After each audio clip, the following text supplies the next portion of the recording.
তো আজি মোৰ জেঠিমাৰ ঘৰত কীৰ্তন আছে মানে এয়া মা মনসাৰ পুথি পৰা আছে তো জেঠিমা এতিয়া সব ৰেডি কৰি আছে আৰু আমি অলপখিনি পিছত আহিম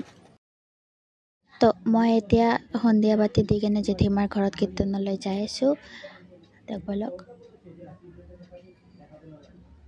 এইটো হ'ল আমাৰ জেঠিমাৰ ঘৰৰ মা মনসাৰ মন্দিৰ তো এতিয়া বলক আমি ৰুমলৈ যাওঁ ভিতৰত আৰু মই ৰুমৰ ভিতৰত সোমাই কেনে চাওঁ কীৰ্তন আৰম্ভ হৈ গৈছে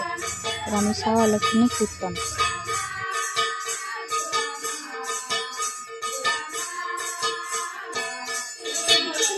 তো এতিয়া সবে অলপখিনি চাহ খাই ৰেষ্ট কৰি আছে আৰু অলপখিনি পিছত আকৌ আৰম্ভ কৰিব